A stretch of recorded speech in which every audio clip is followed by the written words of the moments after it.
cousins. In this groundbreaking documentary, we're going to explore alien abduction and strange implants extracted from people from around the world. Dr. Roger Leir has performed 16 surgeries and has removed 17 implants that are extraterrestrial in origin. We'll show you the objects he's removed and reveal why they are described as a smoking gun that prove that visitors from other planets are routinely visiting Earth and keeping tabs on the inhabitants. Also, we'll be speaking to alien abductees and patients of Dr. Roger Leir who've had alien implants removed from their bodies. 15-year-old Jack Graham will be our special correspondent on location in Los Angeles, asking Dr. Roger Leir the questions, if we are alone in the universe.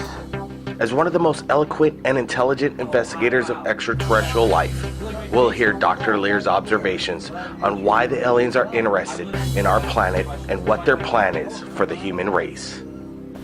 Now, where in the body do most implants usually come from? Well, that's an interesting question of where we find them in the body. What we've come to the conclusion is that they have to be in areas that are relatively superficial and near a bone. We've never found one in a body cavity such as the thorax or the abdomen or the brain. Now, we've also come to the conclusion that maybe this is necessary because the electronics of the mechanism, we found that this may be necessary because it's broadcasting a signal. And when you broadcast a signal, at least according to human technology, you have to have an antenna. And what better antenna could be than the skeleton of the body? It contains all the minerals necessary for an antenna. So perhaps that's why they're in such association with bone. The other aspect of it is if you're doing millions of these, and you're doing them all over the world, and there's a large number of abductees. The Roper poll in 1993, 1996 said that at least 2% of the American population is involved in alien abduction, and that was a conservative poll because there's a lot of people who are not going to want to answer these questions at all. And then if you multiply that by the world's population, you're talking about a lot of people. So to get remote information as to what is going on within the human body, like we tag bears, we tag porpoises and whales and so on, we can study their habits, how long a bear hibernates, what their metabolism is during the wintertime and so on. Even John Glenn, or an astronaut, complained on national television that he had to swallow implants because mission control had to have that physiological information. Now, one of the things that we haven't talked about at all is why are implants there in the first place? Now, why exactly do you think that implants are necessary? Well, I think, again, based on human logic. And let's say, the human race is in a state of infancy, because we haven't been around that long. A race that may be hundreds, thousands, or maybe millions of years older than we are may not use the same logic as we do. So the answer I'm going to give you is based on our human logic. It looks like to me that the entire human race is being genetically re-manipulated again. Because if you look at the children born within the last 60, 75 years, they are not the same human as a person who was my age. In fact, a gentleman by the name of John White, who used to put on UFO conferences in the state of Connecticut, years ago recognized this, and he came up with the term Homo noeticus. Instead of Homo sapien, Homo noeticus, and that means new human. If you listen to what a child has to say today, and ask them or get a feeling for where they get their knowledge from, it's not from a book, it's not from TV, it's not off the computer. They already know it. It's a different kind of human being. So if you're doing a genetic manipulation on a population, you might want to know exactly what's going on genetically without having to abduct the individual again. So you would do it remotely, like as I stated previously with what we do with lesser animals. Now, would you, for example, reach into the ocean and pull out a fish and tell the fish, I'm going to put a tag on you so I can know what your swimming habits are or what you eat? No, they would just we would pull the fish out, do our thing, put them back. We do it with manatees. I just watched Animal Planet this morning. The manatee doesn't know they have a broadcasting device. We don't explain it to them, that we want to learn about their metabolism and their eating habits and so on. So they just do it. Well, that's, kind of what they're doing with us. They put these devices in so that possibly they can gain remote information without ever having to come back and abduct us again. Now, which is another interesting thing. I've been asked, well, how come I can take them out? Do aliens want it to be found? That's a good question. Do aliens want it to be found? And if they didn't, I guess I wouldn't be taking them out. And then I get asked, well, who else is doing this? And as far as I know, I'm the only person in the world. And I did research. Prior to the time I did the first one, even though I thought it was going to be a funny joke, I wanted to see how many implants were taken out previously. And all I did was I read through the UFO literature and I saw that things were taken out. They turned to powder, they disappear, they dropped, they did this, they did that, but nobody ever came up with anything. And so I do cases and I come up with actual physical objects that can be sent to material scientific laboratories and get opinions. I mean, I can't explain that. That's strange. And if somebody had told me, 50 years ago that I would ever be doing anything like this, or would have traveled to 42 countries, or have done the things that I've done, or done the television programs and radio programs I've done, I would have told them they were nuts. Now, I know you removed many implants. How similar are the implants to one another? Are they each clones of themselves, or do they vary? Well, the implants that we have removed in the past, we have about 7 that look exactly the same. And if you lined them all up on gauze sponges, you would never tell one from the other. We have a few that are different, but I have synthetically divided them into 3 categories.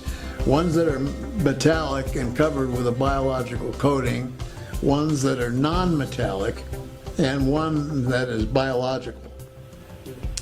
And each operates a little bit differently. But the 7 that we have that are metallic rods with biological coatings are virtually all the same. Now, do you personally believe that you've been contacted by aliens? I would have to say the answer to that is yes. I can tell you an episode that occurred with my family, my daughter and myself, in Laughlin some years ago, which I wrote a book, I wrote a part of a book called Chopped Liver. And we talked about that incident, but during the awards banquet that we were having at the conference, I was asked to come outside with my family. So there was a lot of people who were lined up at the fence along the Colorado River. And we were in back of a lady in a white dress, and I said, what's going on? What's happening here? She said, oh, you missed them. There was about 7 of them out here. And I said, 7 what? She said, 7 craft. Wow. And I said, oh, well, I started looking around, and I didn't see anything. And, if you start staring at objects in the heavens, your eye muscles begin to twitch, and I thought, well, these people are having what's called nocturnal nystagmus is the word for it. And then suddenly, like in the movie A Beautiful Mind, where you can look up at the heavens and you can find any geometric concentration of stars that you want to see. There's thousands, millions of them there. You know, so our attention was called to a triangle of stars. Now there was a big, bright, full moon, really bright. And right below the moon was this triangle of stars. And all 40 people seemed to be concentrating on this triangle of stars. And then suddenly the bottom two stars started to move. And they came downward and they went into a pair and they slowly went towards the corona of the moonlight and disappeared. And at the same time, I think everyone there got a telepathic message. Yes, we're here, believe it, bye-bye. And my daughter, who was about 12 years old at the time, said, Dad, are those folks coming back again?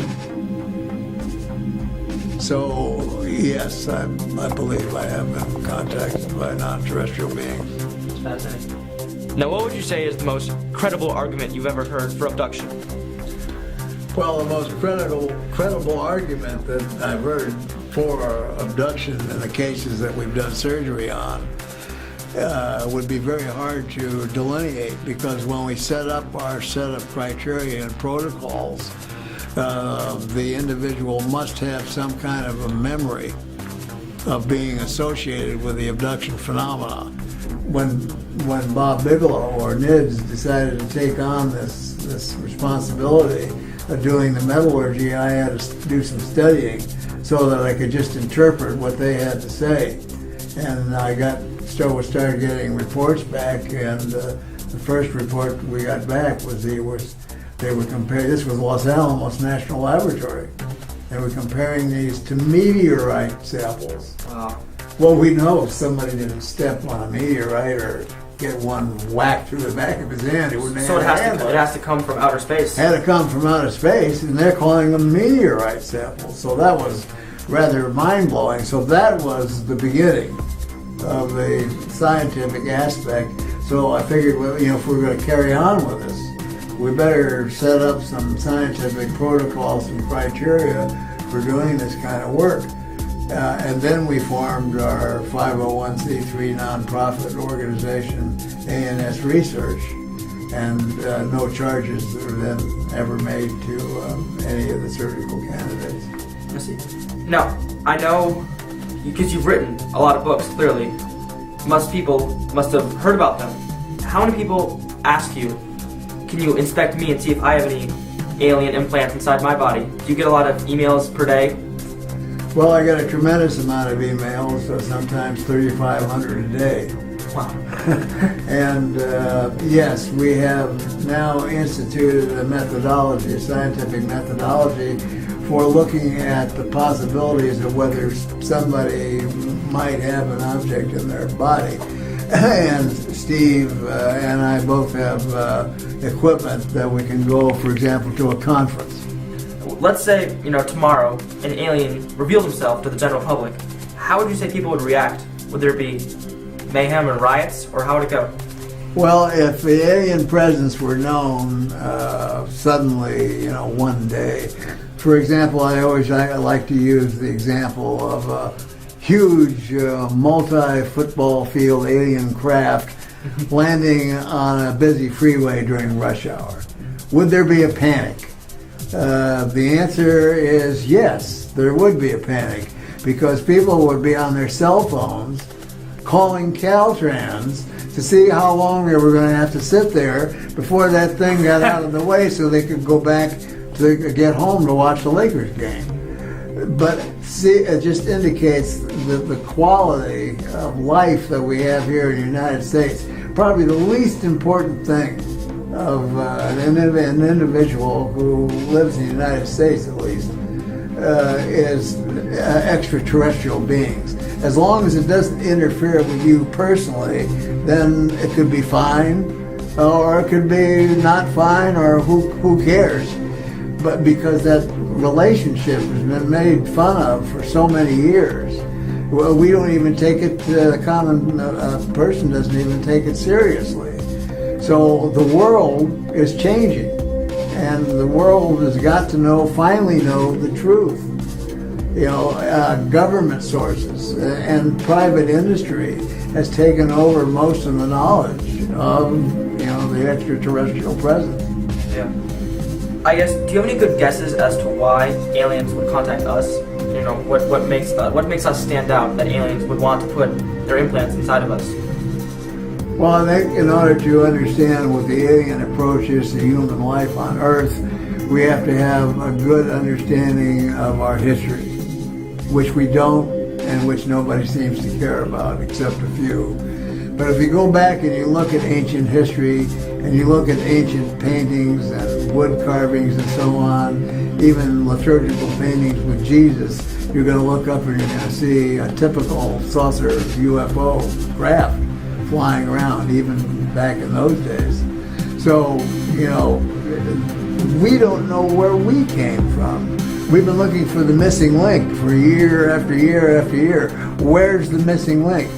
If we look at the writings of Zecharia Sitchin, the late Zecharia Sitchin just passed away, and he wrote a set of books called The Earth Chronicles.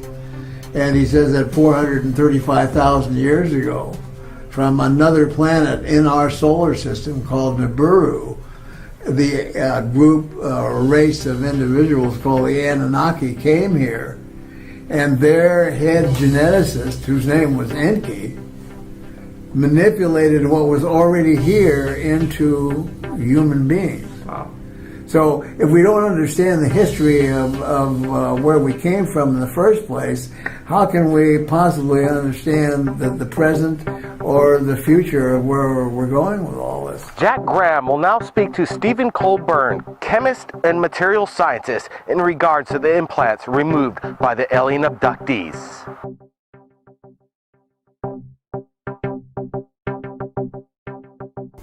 So, can you tell me a bit about yourself and your role within this program? Yeah, my name's Steve Colburn. I'm a material scientist. I was educated at UCLA, and I work in Camarillo, just a few blocks from where Dr. Lear works. And after we met, we decided to have a collaboration on analyzing these objects more thoroughly. A lot of the objects that he'd removed had not been analyzed adequately, so I've done a lot of microscopy and elemental analysis on these objects and come up with some interesting findings. One thing we found out is that the devices are definitely nanotechnological devices. They're not just simply metallic objects that somehow got into the body. They contain carbon nanotube electronics, and carbon nanotubes are the field I'm working in my regular job. And they give off radio signals, and they have odd nanostructures in them made of carbon nanotubes. Carbon nanotube electronics are a hot topic in material science today, by the way, and there's many amazing properties about them. The aliens have apparently perfected the technology to use carbon nanotubes in these devices. And there are proprioceptor nerves that go into these the tissue capsule or gray membrane around these devices. And one of the most fascinating findings was that these devices contain many of them contain meteoric iron judging from the trace element pattern of gallium, germanium, precious metals like iridium and platinum. And iridium is not found on Earth in any great amounts. And we did the isotopic analysis of various elements from the metallic cores of several of these devices and found out that they were made from off-planet material, extraterrestrial material. There's a certain pattern of isotopes for each element on Earth, and if that pattern is varying by more than 1% or so, then it's the conclusion can be drawn that the material came from off-planet.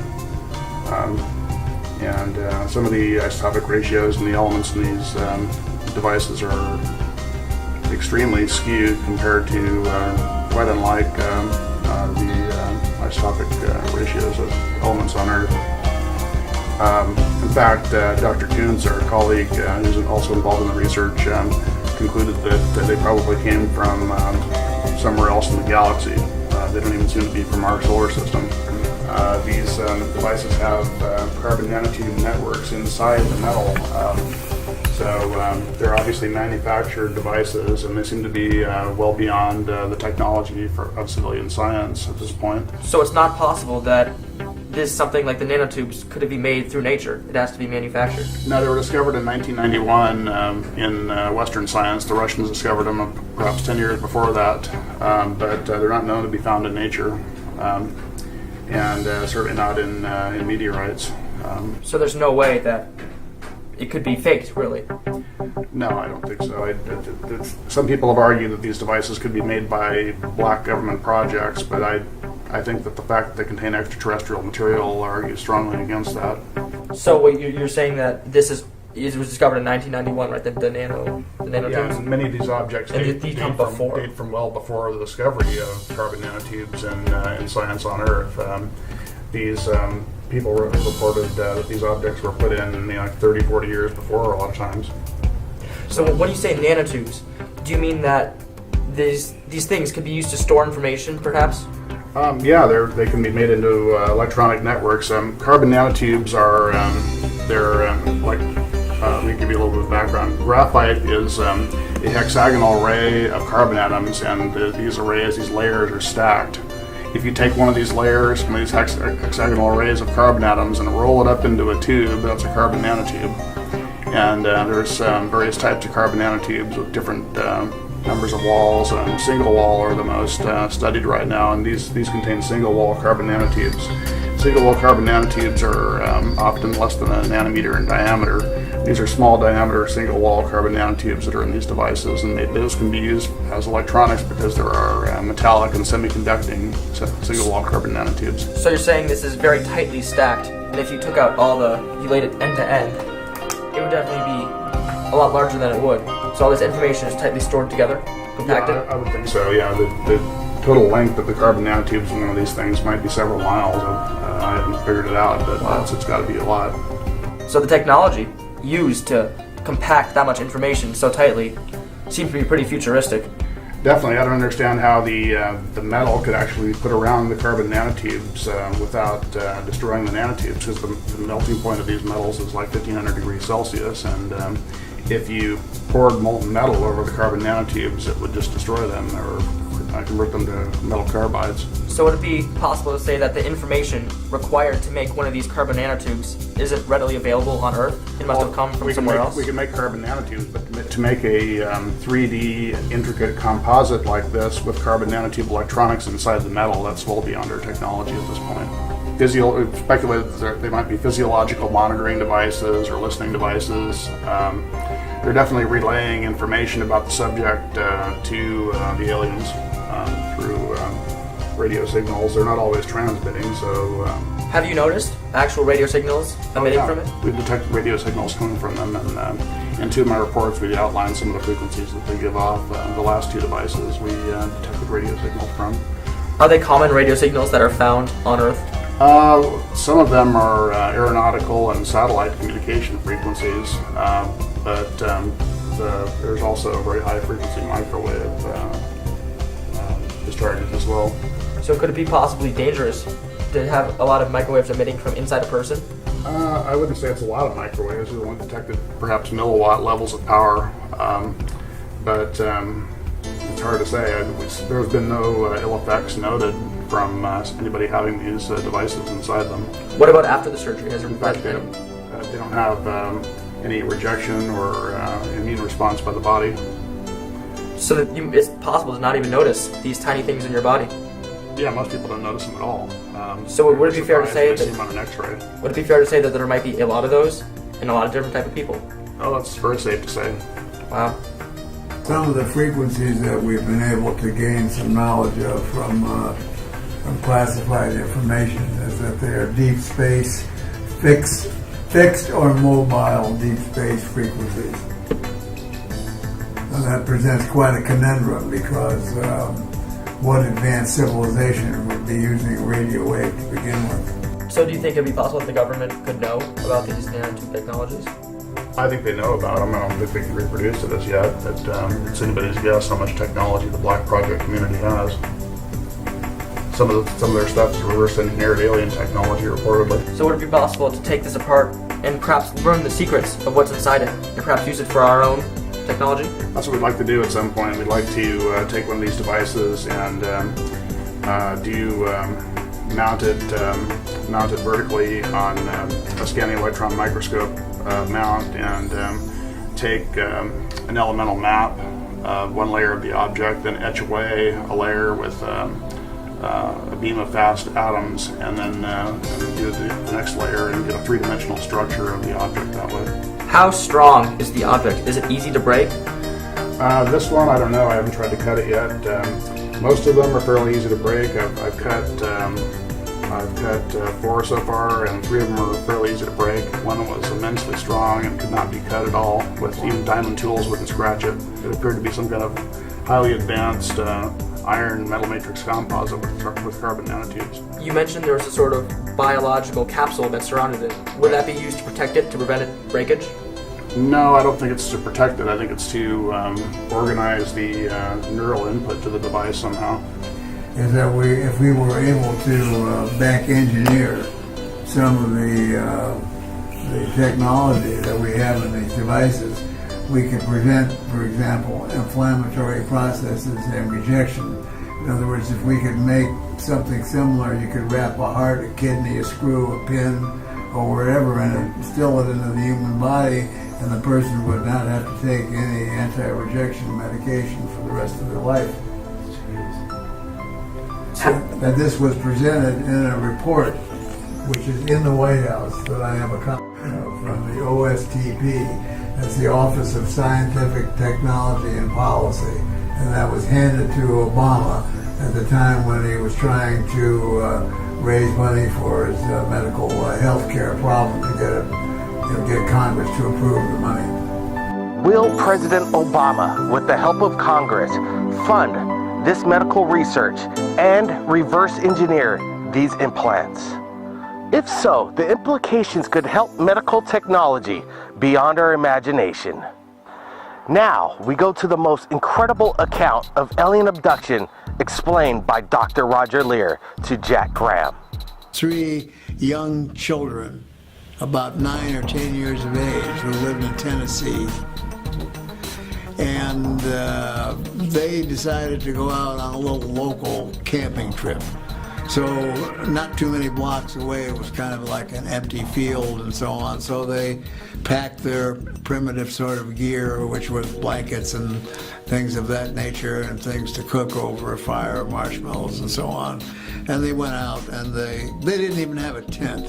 They used sticks. They gathered sticks and they put the blanket over the sticks to act as a tent. And they roasted their marshmallows and told jokes and so on. Well, at about 3 o'clock in the morning, they noticed that there was a very bright star up ahead, above them. And the 3 of them all concentrated on this star because it was so bright. And the 3 of them watched as this star descended closer and closer and closer. And as it got closer, they saw that it was a craft. The next thing that happened was that when the craft was about 50 feet over their heads, a beam of bluish-white light in a cone came down over the 3 of them, and they began to levitate up in this cone of light.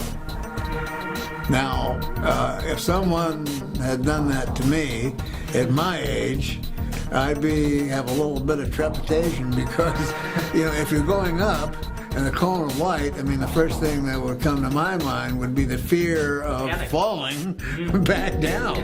There's nothing holding you. But they had the absolute opposite feeling. Oh, wow, this is fun. We're having fun. We're going up in this light. So they get up into the craft, and then they're in a round room that kind of looks like a hangar. And there are typical bumper sticker gray beings that are there. And so they say, well, you know, what's happening? Man, what's going on? I said, you know, have no fear. You're going to be returned. You'll be fine. We're just going to, you know, take a look at you folks for a few minutes and so on. But their fear was in being separated. Greater fear for each other than for each as an individual. Then when they finally were separated, they were taken down different corridors that went off this room. And under hypnotic regression is when they described what they saw off the corridors, which were rooms that looked like hospital rooms. And the one that we went through most of the hypnotic regression was placed in a room, unclothed, and placed on a table that he couldn't tell whether it was jutting out of the wall or whether it was on a pedestal. And although he thought it was metallic, it was neither hot nor cold. It was very form-fitting. But then an instrument was used that he described that actually put the implant in his wrist. And when he did this, he didn't feel too much of anything. But if he got nervous and so on, always one of the gray beings would come very close to him, and with their black eyes, they would get very close and look into their eyes, and this aura of calmness would come over them. Once this was done, they were examined and taken out, and the three kids were back together again in this large hangar-like room. And the next thing they remember, they're lying back on the campsite again, and the craft is slowly moving up, and bang, it was gone. So they didn't know what to think, whether they had a nightmare or something happened, or just didn't understand the entire situation. One of the things that makes this case so unusual is that all three kids did something very strange after that, like a suggestion was put in their heads or whatever, but they actually stole into this person's backyard that had a vegetable garden, and they tore up the vegetables and ate them. And that's one of the most unusual cases that I've heard of yet. So they must have been told to do this for some reason. Because some folks that are involved in the abduction phenomena come back with symptoms. They feel muscle aches, pain, fatigue, feelings of the flu, dehydration, and so on. But the three kids, in asking them questions, of course they weren't kids when we did the surgery, but in asking them, if they had any ill effects from it, they don't recall anything. So maybe what they got out of the vegetables was something that obliterated the symptoms that abductees have. Now, what procedures and protocols do you follow for the surgery? Well, the procedures and protocols that we follow have to be kept 100% in order to make this a scientific study, because we try and stay with the scientific method. One of the things we do is when a patient contacts me, they have to convince me that they have an object. And that's either through an X-ray or a CAT scan. We don't accept MRIs because MRIs can produce false positives for foreign objects. For example, in an MRI, if you're looking through a slice right through the top of a blood vessel and there's blood flowing through a vessel, you'll see a nice bright spot. But that's not a foreign object. All it is a cut through a blood vessel. So if they send me X-rays or a CAT scan, then I take them to the radiologist and I get it confirmed that this is a foreign body, and what his guesstimation of the material is. Is it more dense than the surrounding bone? Is it less dense than the surrounding bone? We know if it's more dense than the surrounding bone, it's probably on the metallic side. Also, we have other consultants that we use. For example, we've had a couple of cases that were dental cases, and these were dental X-rays. So we have dental experts that go ahead and will look at the x-rays, and then one will make suggestions as to whether they need further films, a Panorex or a CAT scan. So once it's been established that there is an object there, then the next thing we do is we send that client a package of questions, and they have to answer all the questions. There are no right and there are no wrong answers, but it gives us a complete background of what the possibility of their actually being involved with the abduction program is. Also, one of the forms amongst this questionnaire is a gradable form on probabilities. So if they're over 35% probable, then they've been involved. Now, lots of people step on things. Lots of people have, they want 2 seconds of fame on television or to get filmed. There's a lot of reasons for people that contact me. They may be not abductees at all. Some abductees don't get along well with the problems. And as the late John Mack wrote in his book, there are 7 traumas that are involved with alien abduction, and only one of them is the event itself. Another one is who are you going to tell? Who's going to believe you? So you have this argument that goes on continuously. So a lot of these people are not well adjusted. A lot of abductees have problems. They can become alcoholics, drug addicts. They can be confined in mental institutions. So you have to sift out these people to become part of this study, and this is one of the first things we do. Then once they are accepted as a possible surgical candidate, do they want the surgery? Do they want it removed?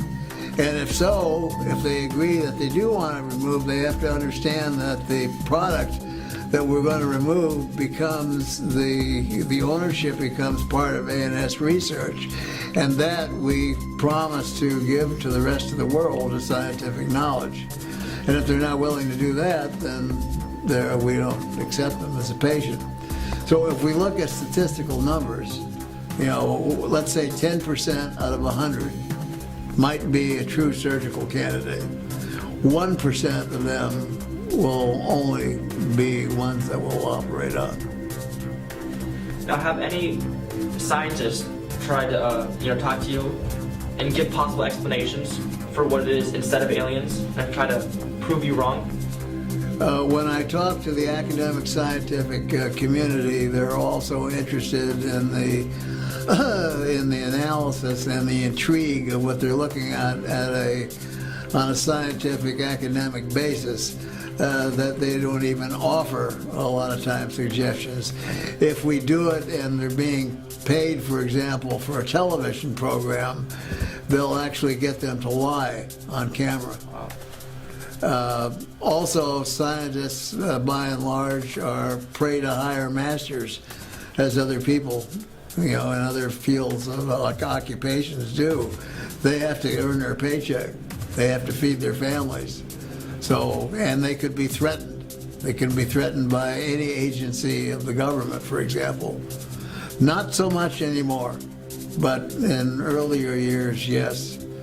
To what extent do you think is the government hiding information from us? Do you think they know? Do you think they have contact with aliens? I think that the government historically has made contact with aliens, and there's most probably been deals that have been made. We have enough witnesses now, for example, Holloman Air Force situation in which at Holloman Air Force Base where Air Force One was seen to land, the base was literally frozen. No one could move from their post when this was going on. There was lots of witnesses to things that were happening. 2 guys, 2 electricians up on a pole were told to stay there and not move till all this was over, and that was near the runway. Then they saw 3 circular craft come flying overhead. One of them began to hover over the runway when Air Force One stopped. Another one took off and went 20 miles away and hovered over a park. And the third one was somewhere else lingering around. And it was said by the lineman, who had a good view of this whole thing, that President Eisenhower at the time, got out of that plane, walked over to the craft. They saw a ramp come down. He walked up the ramp and shook hands with some kind of a non-human being. Went in, was there for about 20 minutes, came back out again. The alien craft took off. Air Force One took off. And instead of following the rules and regs that they had set up for landings at that base, they took off and flew directly within 50 feet off the roof of the hospital. Jeez. So this has been, cited as one of the examples, but certain presidents were in the know, certain presidents were not probably in the know. And today, I believe that the situation is totally different. I believe that most of this information today is in the hands of the giant monarchs of industry, these multilateral companies that are, some of them are part of the military-industrial complex, and some of them are industry itself. And it's the greed that keeps propelling this on and on and on. But it looks like they're getting to the point now where they're starting to eat each other, because I guarantee you that Standard Oil, with its concentration on fossil fuel energy, is not really interested in what Monsanto is doing, making GMO foods. And Monsanto, with GMO foods, is not really interested in a free energy system that somebody else might develop. So things are changing rapidly. And of course, with the citizen hearing that's going to be held at the end of the month in Washington, D.C., and it will be streamed out to the world, we expect half the population of the world to watch this congressional hearing, and hope that the government will actually start releasing information. With trillions of planets in the universe, it's hard to believe that planet Earth is unique. Odds are that life exists elsewhere. And while life on some planets may be less advanced than us, chances are that more advanced life forms will also exist. So the question becomes, will these advanced life forms have the ability to travel to Earth? And, if so, secretly tag us with extraterrestrial hardware during their visits? Prior to interviewing Dr. Lear, I might have said no. But while I still have my doubts, Dr. Lear makes a fascinating case for this, and now I'd like to know more. Jack, in his quest for the answer, has reached out to Third Phase of Moon to speak with the alien abductees who've had implants removed by Dr. Roger Lear. We have provided him the contact information. Mary, who wants to remain anonymous, and Tim Cullen have come forward to speak with Jack and answer his questions in regards to their alien abduction and the implants removed by Dr. Roger Lear. Hi, I'm Jack. Tell me about your abduction. I have had, my family, it runs in my family. My brother has had experiences. His family, since the marriage, has had experiences. My husband underwent experiences, as did I, from being married into my family. It seems like that was the protocol for marrying into the family. And because I had unusual experiences from the time I was really, really small, and my brother too, from the time he was an infant. And I believe they started with my mom and dad, because my dad had had some sightings. I had had a sighting. My mother had a sighting of a UFO over our home. It ran in the family, and there were a lot of experiences that my husband and I had in the 1970s, 80s, and 90s. And he would actually get night terrors, which we thought were from, he was a Vietnam veteran, had experiences in Vietnam, and thought it was post-traumatic stress syndrome. It turns out it wasn't from Vietnam. He actually then started remembering in the early 90s that the night terrors he was experiencing was from these creatures being in our home and taking us at night. What was your reaction when you realized you had been abducted by extraterrestrials? Let's see, it was removed in 1996, probably about 6 months to a year sooner. Before that, I realized I had a scoop mark on my leg, and I did not know there was an implant in there. Had no idea. I just saw this scar on my leg and on my left calf. And when Roger was, I was assistant section director and then section director of MUFON for Ventura, Santa Barbara counties, and Roger was helping me, and he had arranged to do surgeries, and he had gotten funding through Bigelow, and for 3 surgeries, we had 3 people that were going to have supposed implants removed. Roger had gone through the X-ray process and exam process. Well, one of them was Whitley Strieber. He had an object in his ear, and he was to be one of our guest speakers and then go ahead and have a surgery. Last minute, he decided against having the object removed from his ear, and it's on the outside of his ear. He still has it today. It's under the skin on the back of the ear. And he decided against it. Well, we had funding for 3 surgeries, and Roger was, Dr. Lear was beside himself as to, what was he going to do. And I said, well, you can remove this scar off my leg, whatever it is. I don't know how I got it, but make that the 3rd surgery. And he said, that's fine. He says, but we have to go through the examination process. We'll need to get x-rays, blood tests, which we did. And on the x-ray, surprising both to myself and him, he saw an object on the x-ray that was just under the scar, the scoop mark I had. And that's how we discovered that there was actually an object under the scoop mark. What was your reaction to the news that aliens had implanted a device in you?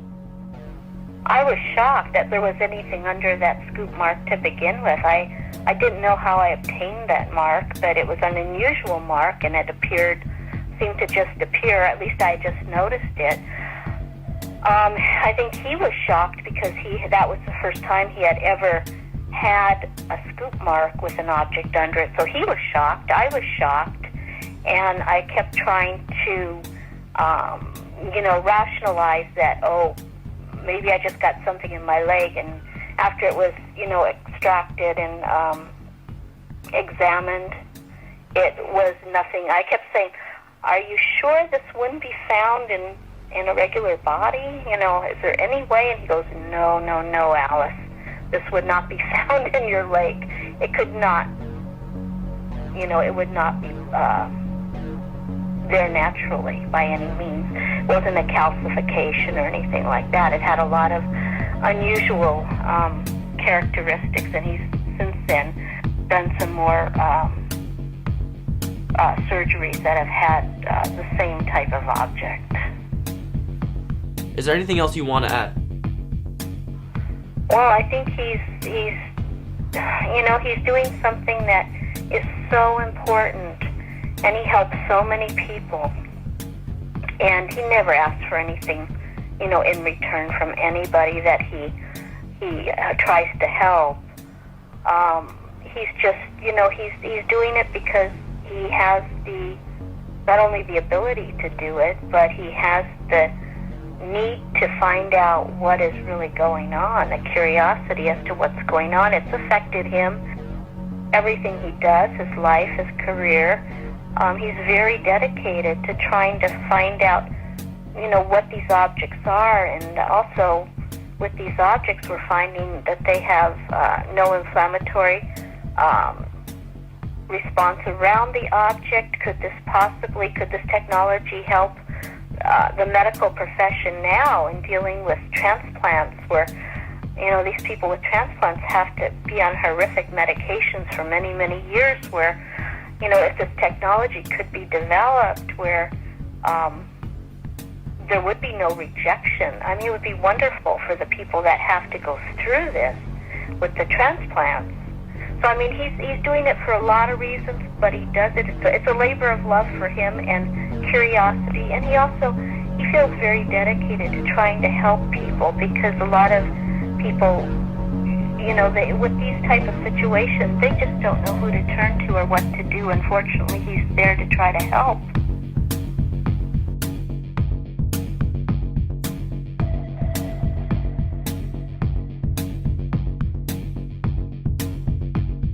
Where was your chip implanted? The implant was it was located in my left wrist area, arm wrist area, almost identical to the 15th surgery Dr. Lear done on Ron Noel. His implant is the same shape as mine, a cantaloupe seed type object, and located in basically the left wrist area. In fact, we kind of wonder if we could almost put the x-rays over each other and they'd almost be in the same spot. Did it hurt after the surgery? Yeah, when they got a hold of the object, I felt it a lot of pressure and uncomfortable with my arm. Like it was, got chicken winged, and I kind of had to carry it in a sling for a little while, but then it calmed down. It really, like I said, it was just like it was just being, the arm was being abused. I realized this thing was hooked to my nervous system because when I became aware of it, it was like it was aware of me and I was aware of it. The link between the implants and the abductees themselves are questions we may never know. But the real question here is, are we alone? And the answer is, these implants are extraterrestrial in origin, thanks to young Jack Graham asking the questions and Dr. Roger Lear's answers. We are not alone in the universe. My name's Blake Cousins, and we'll see you again next time.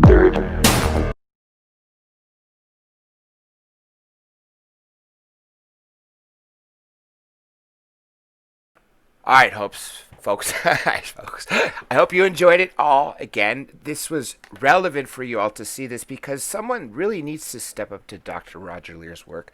It's a shame. He spent 2012, 2013, and the beginning of 2014 looking for someone to step up to the plate, and sadly, no one has to this day. If someone does, I can put you in touch with the surgeon that worked with Roger Lear, as well as his notes, B-roll, all sorts of stuff, so someone can carry on in this fascinating topic.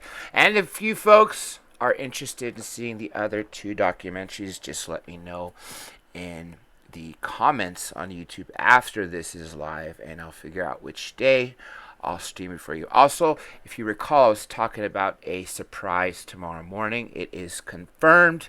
Again, things can still get fucked up. That's just why I'm not going to say who it is until tomorrow actually comes. 11 a.m. Pacific time, 2 p.m. Eastern. It's only going to last for 30 minutes, so I strongly suggest you remember that.